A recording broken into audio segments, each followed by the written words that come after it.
nyata dari kamu untuk Indonesia. Ketemu lagi barengan sama gue Sandi Luo. Dan seperti biasa sebelum memulai podcast ini, gue akan kasih salam khas podcast ini ya. Salam aksi nyata dari kamu untuk Indonesia. Dan seperti biasa podcast ini tayang di berbagai platform yang bisa Anda saksikan. Ada di Instagram, Facebook, di platform X, YouTube dari Partai Perindo di @partaiperindo, di RCTI Plus, OKZone, Sindonews, inews.id, dan juga website Partai Perindo.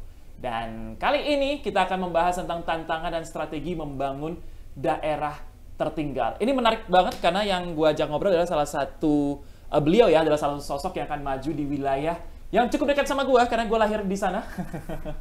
Beliau akan maju Bacalek DPR RI Dapil Sumatera Utara 3, Sumut 3 ya, dari Partai Perindo ada Bapak Rinto Maha SH. Selamat sore Bang, apa kabar? Selamat sore, kabar baik. Kabar baik, Iya. Satu daerah. Iya. Jadi sebelum kita membahas tentang tema yang tadi disebutkan, mungkin Bang Rinto bisa menceritakan dulu lah apa yang membuat Bang Rinto mau turun ke dunia politik. Tapi sebelum itu mungkin backgroundnya dulu. Sibuknya apa sih sekarang? Saya sibuknya, saya advokat ya. Advokat? Iya, saya Sudah advokat. pasti SH soalnya. Ya, kita berkecimpung dalam dunia hukum. Istri saya dosen PNS. Oke. Iya. Jadi satu di dunia hukum, satu di dunia tadi istri apa? Iya. Dosen. Dosen. Iya. Jadi satu di dunia hukum, satu di dunia pendidikan. Iya. Satu lagi bidang bahasa. Oh, satu lagi bidang bahasa. Iya, istri saya bahasa. Oh, oke. Iya. Linguistik dia. Linguistik ya, Iya. oke. Dan ini juga memutuskan untuk turun di Dapil Sumatera Utara 3 Partai Perindo. Kenapa Partai Perindo yang dipilih, Pak? Begini, Partai Perindo itu Bang, kita kan udah lihat platformnya, visi misinya, nggak muluk-muluk tapi real ke bawah. Ya, contoh nyata ya, bagaimana kita lihat di bawah di masyarakat, ya banyak masyarakat tuh antusias mendukung Partai Perindo lewat UKM, lewat gerobak. Nah, itu hal-hal yang saya perhatikan real, menyentuh masyarakat gitu. Dan saya tertarik, saya lihat visi misi partai ini sangat baik untuk Indonesia ke depan. Yeah. Dan tidak ada istilahnya di partai ini saya lihat stabil dalam program ya. Program real, stabil dalam pendekatan ke masyarakat. Yeah. Dan saya perhatikan Partai Perindo ini menyentuh ke akar rumput. Gitu kira-kira Bang. Jadi itu yang menyebabkan Bang Rinto ini tertarik ya untuk bergabung bersama dengan Partai Perindo ya. Iya. Kalau begitu apa yang diperjuangkan? Karena kan orang masuk politik kan ada hal-hal yang diperjuangkan, ada hal-hal yang dilihat dulu. Ini kalau dengan saya seperti ini belum tentu bisa diperjuangkan. Tapi kalau ada kendaraan politiknya, terjun langsung ke Partai Perindo dan terpilih, baru bisa dikerjakan gitu. Iya. Jadi gini, kalau kita hanya di luar, outsider, ya, kita hanya banyak kritik. Ya. Apalagi background saya sebelum saya jadi advokat, saya pernah di LSM, Bang. LSM. Iya, saya pernah di LBH. Saya belasan tahun di LBH, SPR namanya, Serikat Pengacara Rakyat. Yeah. Jadi dari situ saya lihat kalau kita hanya di luar, outsider, kita nggak masuk ke dalam untuk memberikan kontribusi kita ke bangsa ini, ya persoalan-persoalan yang ada di depan kita, di masyarakat, itu nggak bisa kita selesaikan. Nah, kata kuncinya adalah masuk ke partai, ya, masuk ke legislatif, ya. Kita menampung nih masukan dari masyarakat, lalu kita bisa eksekusi di forumnya. Begitu kira-kira Bang. Yang paling sering ditangkap berarti temanya seputaran apa nih Bang? Tema apa itu? Permasalahan-permasalahan di masyarakat yang akan menjadi sesuatu yang esensial nih buat Abang nih, udah diangkat ke legislatif gitu, yang Abang lihat di masyarakat yang menjadi permasalahan utama. Saya kan sudah turun ke bawah ya. Jadi kalau di masyarakat itu sebenarnya kan banyak masalah satu infrastruktur. Ya, infrastruktur di lapangan itu kan banyak masalah yang timbul itu karena pembangunan yang tidak merata. Ya, ada misalnya jalan yang sudah tiap tahun diaspal, ya, besok diaspal lagi. Tapi jalan yang kopak-kapik yang seperti belanga itu nggak diaspal. Dibiarin gitu. Kenapa? Karena itu jalan itu nggak ada untungnya. Kalau diborongin itu sedikit untungnya. Nah, itu kan persoalan-persoalan penganggaran, ya persoalan budgeting, ya itu persoalan bagaimana kita menampung aspirasi, kita ada stressing ke situ, lalu kita eksekusi. Ya, memang yang eksekusi nanti tetap eksekutif, ya bisa pemerintah daerah, bisa pemerintah pusat, tapi peran kita sebagai legislator ya ke depan ya, jika ya Tuhan berkehendak ya, kita bisa menampung aspirasi itu dan kita stressing, kita eksekusi. Ya, kita minta itu dieksekusi, dilaksanakan. Nah, jadi itu yang kita lihat di lapangan. Masyarakat juga khususnya di dapil saya itu persoalannya selain infrastruktur itu pupuk. Nah, pupuk itu nggak rasional. Bahkan ada permainan-permainan di lapangan. Nah, itu peran siapa sebenarnya? Kan lagi-lagi balik lagi peran legislator kan, pengawasan, anggaran, budgeting. Jadi termasuk kita legislasi kan gitu. Nah, kalau kita nggak bisa mengawasi ke lapangan, ya di dapil kita kan ada 10 kabupaten kota. Nah, masyarakat itu berteriak-berteriak. Mereka bingung kan.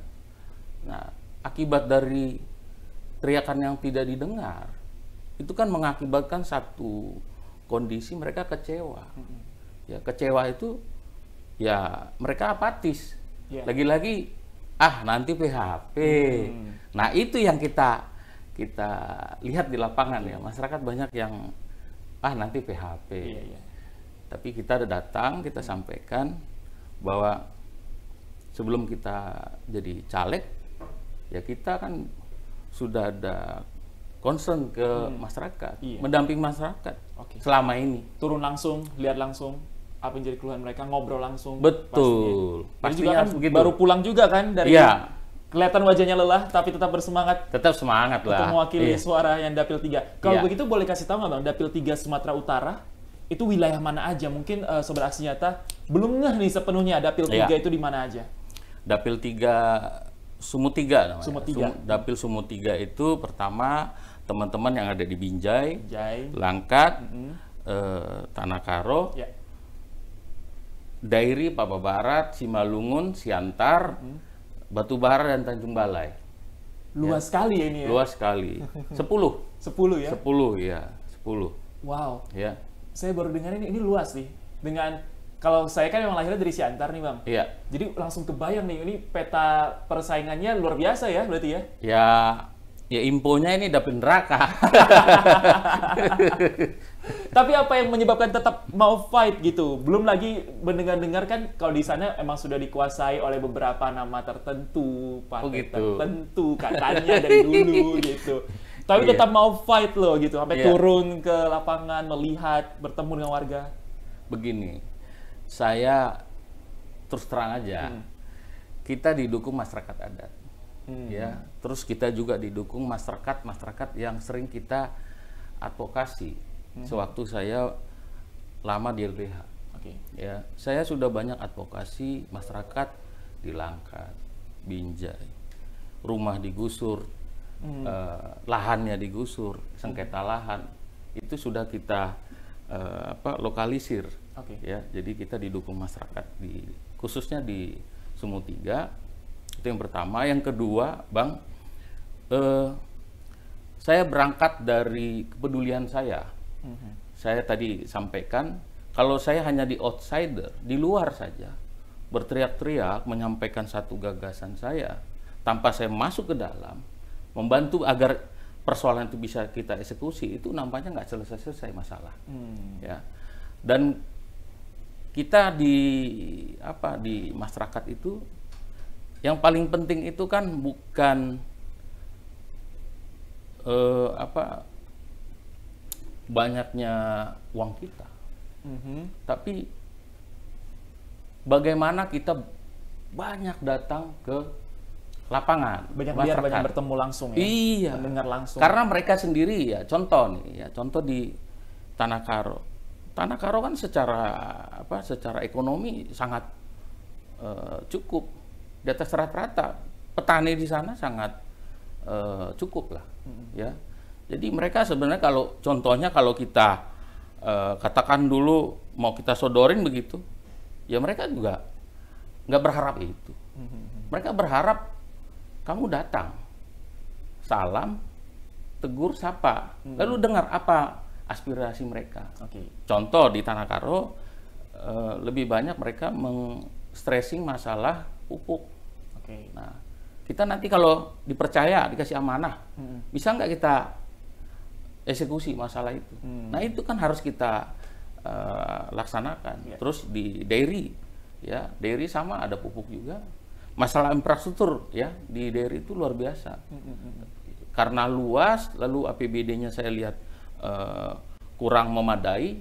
Nah, saya ke masyarakat saya sampaikan, dukung saya, ya, agar saya bisa membantu penganggaran, ya, bisa giring anggaran dari pusat, membantu anggaran itu ke daerah. Ya, di daerah itu sangat banyak yang saya sampaikan tuh, termasuk desa-desa terisolir tuh. Ada banyak desa. Ada banyak ya. Ada banyak. Ya. Karena ini sesuai dengan tema kita juga, kita akan membahas tentang daerah-daerah tertinggal dari 10 wilayah daerah pemilihan, Sumut 3. Yang sudah Abang jalanin, melihat seperti apa? Masih banyak daerah-daerah tergolong tertinggal, terisolir, seberapa banyak di sana?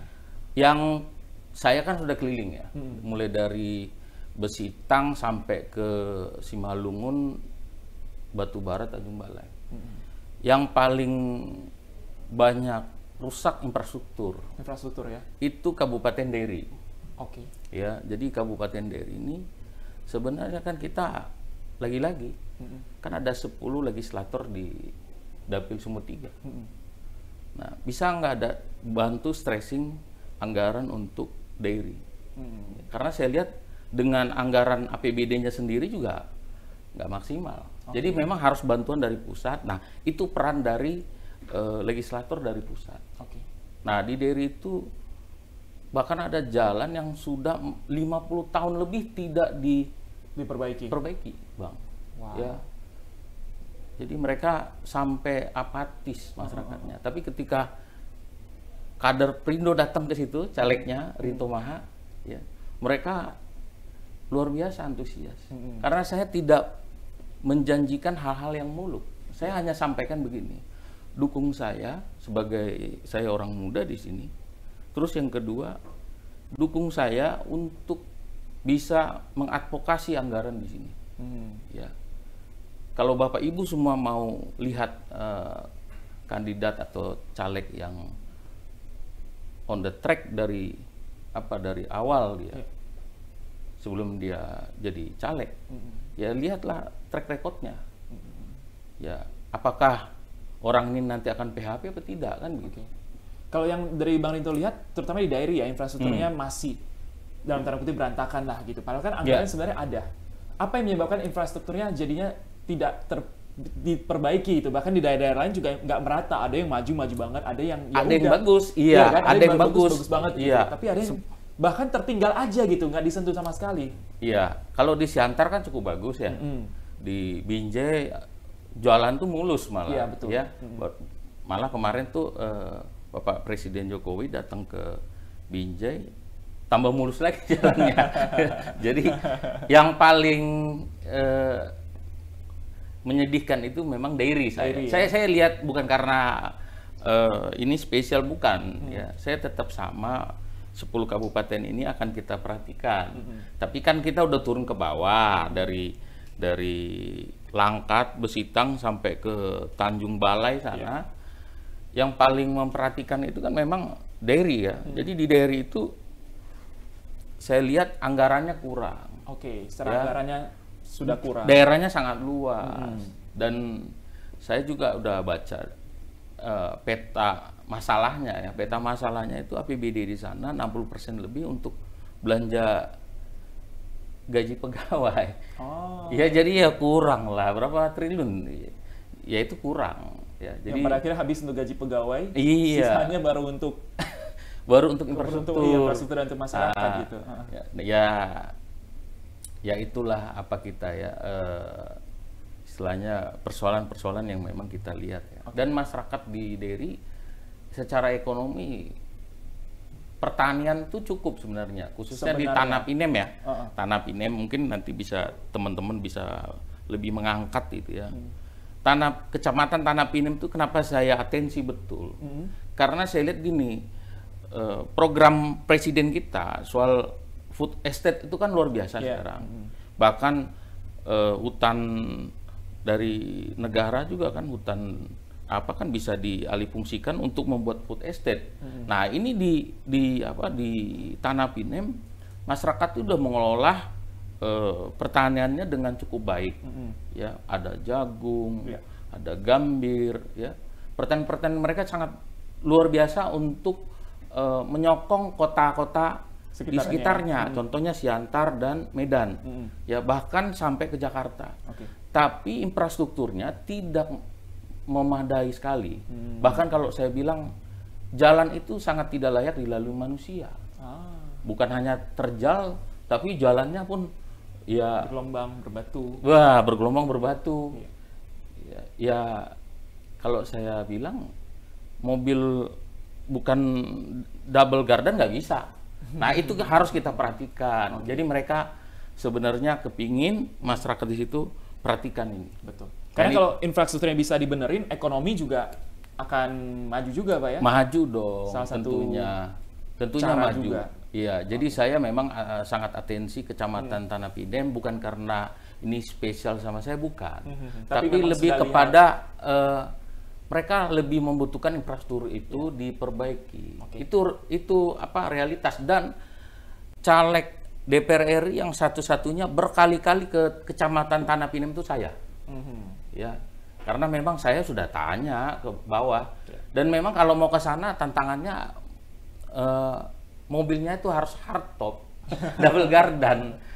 Kalau enggak repot ya mobilnya. Lengket mobilnya, apalagi pas hujan, nggak bisa pulang.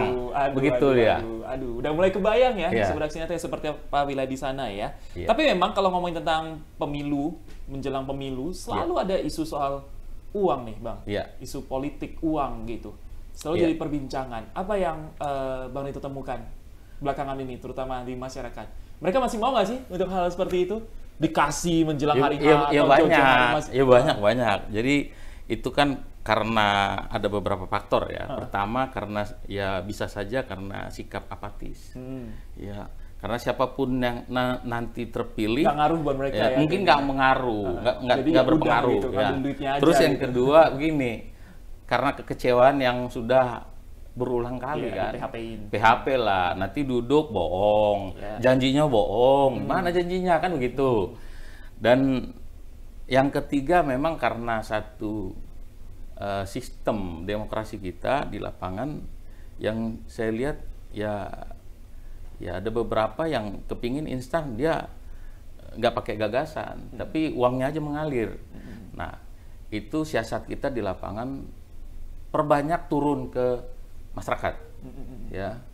Jadi kita sebagai kader Partai Perindo turun ke masyarakat, dengarkan apa mau mereka, hati ke hati, ya. Politik uang itu luntur, karena mereka jauh lebih antusias dan respect dengan kita ketika kita datang, turun, lalu menyapa. Apa sih sebenarnya keluhan Bapak Ibu semua misalnya gitu.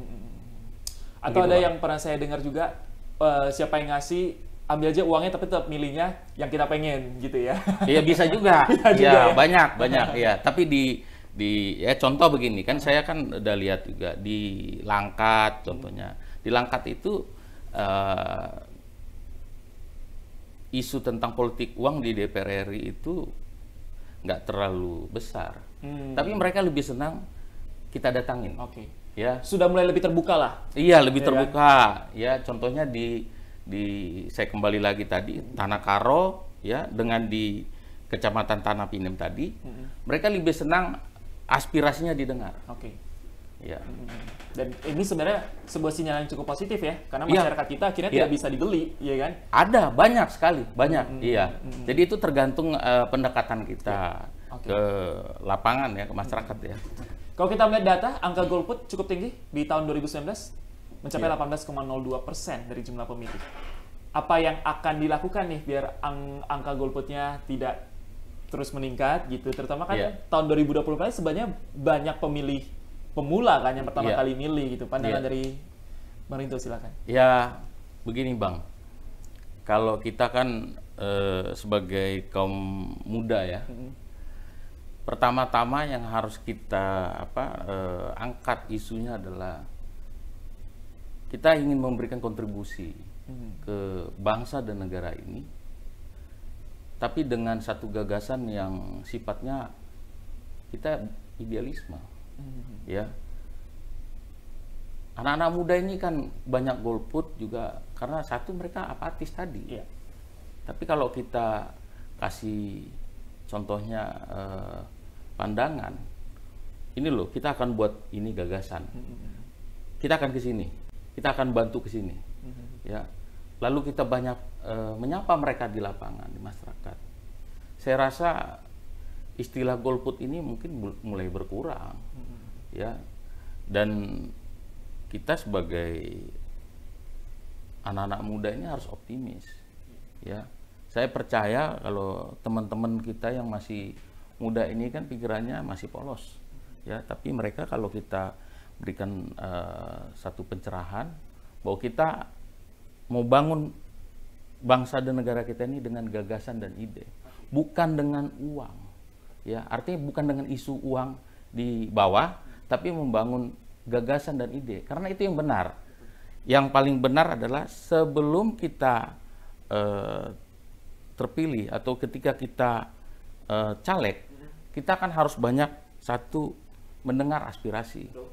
Yang kedua, kita menjual ide dan gagasan dan prinsip, ya.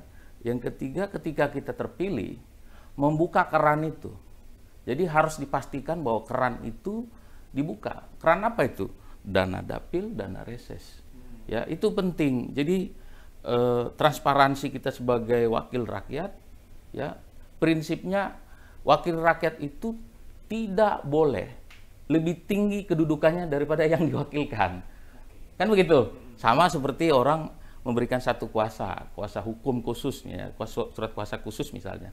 Orang yang menerima kuasa kan kedudukannya tidak lebih tinggi ketimbang orang yang memberikan kuasa. Sama, kita memberikan mandat, ya, delegasi dari masyarakat kepada teman-teman DPR RI ini tadi, ya, dan saya di sini salah satunya.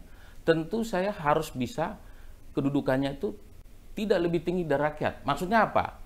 Kita turun ke bawah, pastikan telinga kita berfungsi dengan benar, mulut kita berfungsi dengan benar.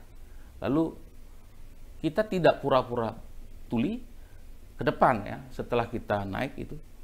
Tidak pura-pura buta, tidak pura-pura bisa bisu.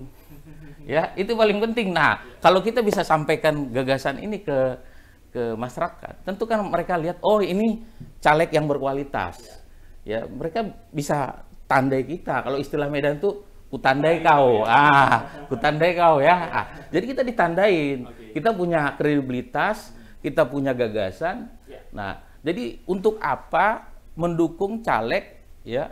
Ya contohnya gini, yang ya kalau datang juga nggak bisa kita salam.